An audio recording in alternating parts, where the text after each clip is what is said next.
రాహుల్ గాంధీని ప్రధానమంత్రిగా చేయడమే లక్ష్యమని మాజీ మంత్రి జీవన్ రెడ్డి అన్నారు. అల్లీపూర్ లో ఘనంగా జై బాపు, జై భీమ్, జై సంవిధాన్ కార్యక్రమం నిర్వహించగా కార్యక్రమంలో పాల్గొన్న జీవన్ రెడ్డి అంబేద్కర్ విగ్రహంతో పాటు సుభాష్ చంద్రబోస్, చాకలి ఐలమ్మ విగ్రహాలకు పూలమాలలు వేసి ఘనంగా నివాళులర్పించారు. కాంగ్రెస్ పార్టీ జెండాలు పట్టుకుని రాజ్యాంగ ప్రతులతో రాజ్యాంగ పరిరక్షణ పాదయాత్ర కొనసాగించారు. కులమతాలకు అతీతంగా పోరాటం చేయడంతో అంబేద్కర్ రాసిన రాజ్యాంగంతో తెలంగాణ రాష్ట్రం ఏర్పడిందని ఆయన గుర్తు చేశారు. బీజేపీ కులం మతం పేరిట ప్రజల భావోద్వేగాలు రెచ్చగట్టి ఓట్లు దండుకుంటున్నారని అన్నారు. బీజేపీ చాప కింద నీళ్ల రాజ్యాంగం నీరుగార్చుతుందని ఆగ్రహం వ్యక్తం చేశారు. దేశం కోసం ప్రాణాలు అర్పించిన కాంగ్రెస్ పార్టీ కుటుంబం మాత్రమేనని ఆయన అన్నారు.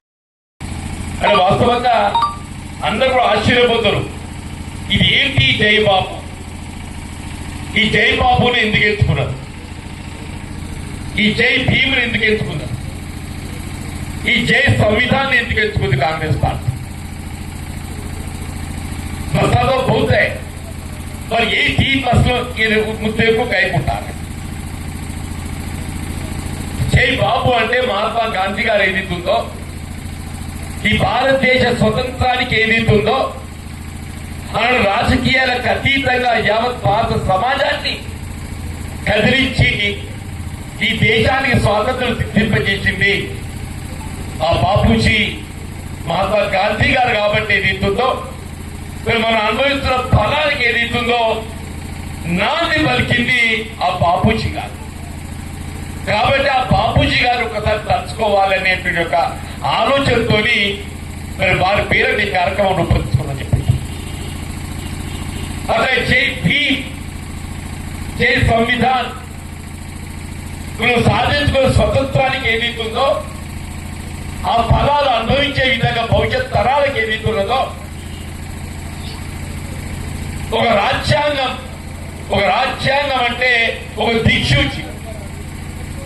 మనం ఏదైనా కార్యక్రమం చేపట్టాలంటే ముందుగా మరి ఏ విధంగా ముందుకు పోవాలి, ఒక పంట విత్తనం పెట్టాలంటే, సాగు చేయాలంటే కార్యక్రమం ఏ విధంగా ఆరంభించాలని చెప్పి ఒక రైతు ఆలోచన చేస్తాడే. ఈ భారతదేశం పటిష్టంగా నిలబడాలి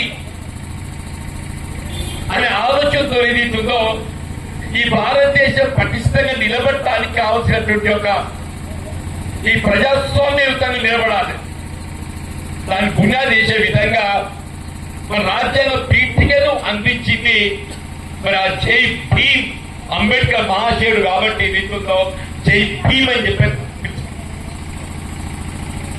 జై సంవిధాన్, రాజ్యాంగం, మనం అనుభవించే ఫలాలకు అన్నింటినీ కూడా మూలం ఏదైతుందో రాజ్యాంగం. ఆ రాజ్యాంగం అంటూ లేకుంటూ ఉన్నట్టయితే మనం అనుభవించే ఫలాలు అంటే రాజ్యాంగం అంటే కేవలం రిజర్వేషనే కాదు, రిజర్వేషన్లో రాజ్యాంగంలో ఒక భాగం మాత్రమే చెప్పంటుంది. మనం అనుభవించే ఫలాలు ఏవైనా ఇవాళ భారత పౌరులకు ఏదైతుందో సమానమైన ఓటు హక్కు కల్పించింది భారత రాజ్యాంగం. దాన్ని నిర్దేశించిన బాబాసాహెబ్ బిఆర్ అంబేద్కర్ గారని చెప్పాలి తప్పదు. ఇన్ని చేస్తే కూడా మరి గత 2 పర్యాలు మన ఆశ్చర్యపరిస్థితులు పొందలేకపోయింది.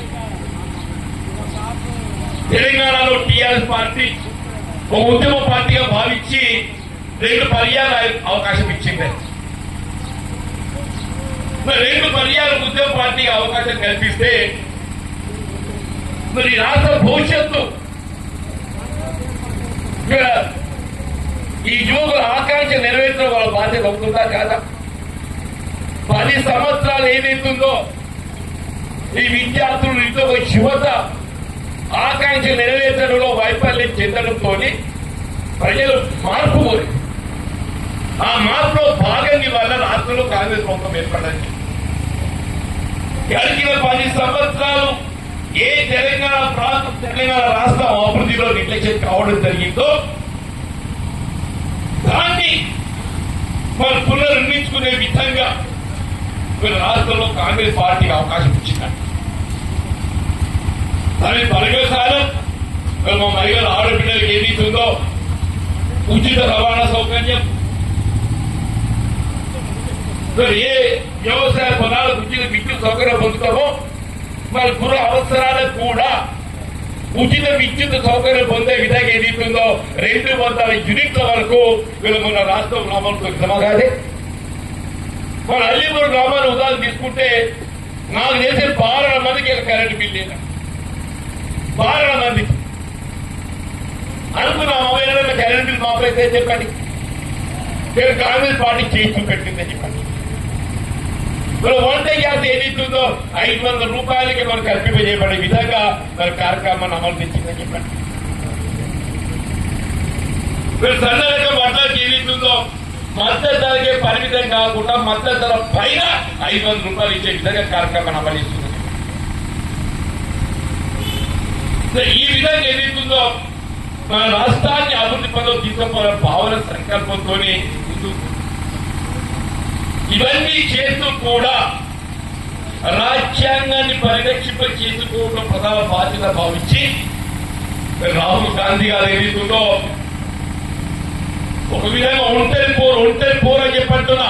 మొత్తం పార్లమెంట్ లో తాను ఒక్కడ ఏదైతుందో ఎన్డీఏ ప్రభుత్వం యొక్క మత విద్వేషాలు ఎత్తగొట్టే ఆలోచన విధానాన్ని ఎదుర్కొన్న నాయకుడు రాహుల్ గాంధీ గారు చెప్పాలి తప్ప. అటువంటి రాహుల్ గాంధీ గారికి అండగా నిలవలసినటువంటి ఒక ఆదేశం మనపై అందరూ కూడా. నాకైతే సరే మన ఎన్నికల ఆశలు ఫలితాలు పొందలేకపోయిందే, అందరూ కూడా మరి కలిసి కట్టేలా గురించి దానికి అదృష్టం కూడా తోడు కావాలి.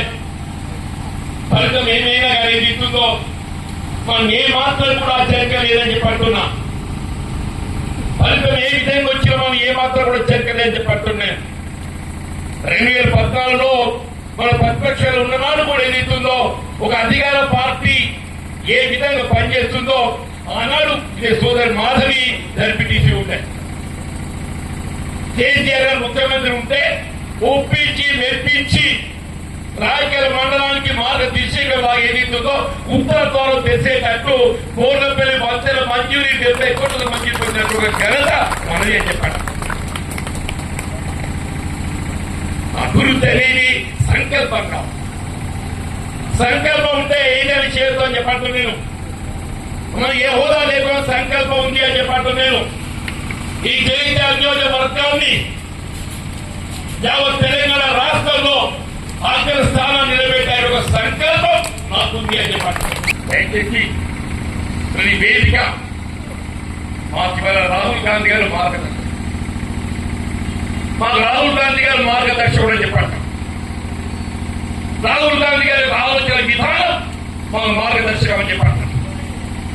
వీళ్ళ భవిష్యత్ తరాలకి ఏదైతుందో రేపు రాహుల్ గాంధీ గారు ప్రధానమంత్రిగా చూడాలి తలంపుతో ప్రతి కాంగ్రెస్ కార్యకర్త రాకుంఠిత దీక్షతో ఏదైతుందో మనకి ఏం వస్తుందనేది కాదు. 10 ఏళ్ళు పోరాటం చేసిందా,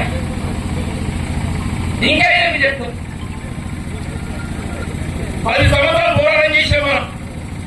కావాలంటే ఇంకా 5 సంవత్సరాలు పోరాటం చేద్దాము, రాహుల్ గాంధీ ప్రధానమంత్రి చేద్దాం, మన హక్కులను పరిరక్షించుకుందామని చెప్పంటున్నా, మన హక్కులు పరిరక్షించుకుందామని చెప్పంటున్నా.